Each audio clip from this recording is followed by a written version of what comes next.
benar-benar sangat berbahaya. Waktu subuh lebih kejam dari sekawanan perampok bersenjata api.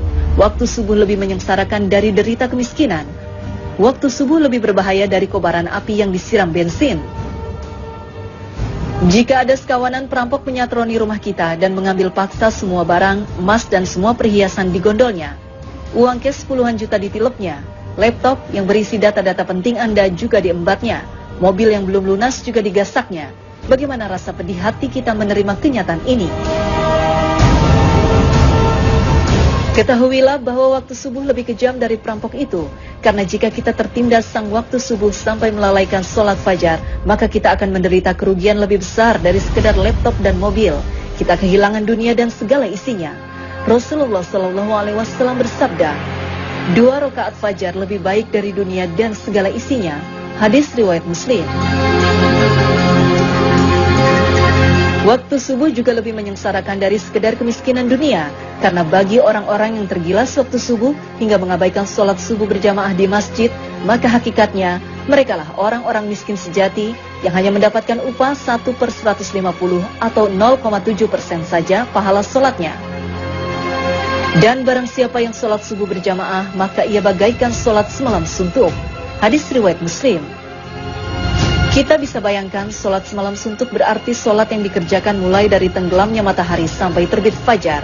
Benar-benar fantastis, sama dengan sholat selama 10 jam atau kurang lebih 150 kali sholat.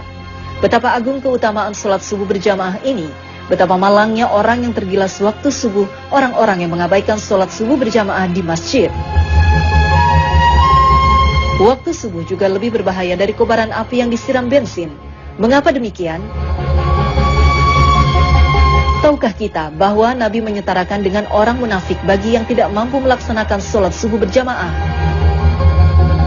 Sesungguhnya tiada yang dirasa berat oleh seorang munafik kecuali melaksanakan sholat isya dan sholat subuh.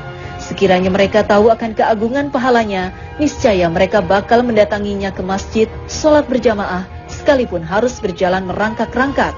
Hadis riwayat Bukhari Muslim. Orang yang tergerus waktu subuh hingga tak mampu mendatangi masjid untuk sholat berjamaah adalah orang yang dalam keadaan bahaya karena disetarakan dengan orang munafik. Padahal ancaman bagi orang munafik adalah neraka jahanam. Sesungguhnya Allah akan mengumpulkan orang-orang munafik dan orang-orang kafir di dalam jahanam. Quran Surat An-Nisa 140. Bukankah jahanam lebih berbahaya dari sekedar kobaran api yang disiram bensin?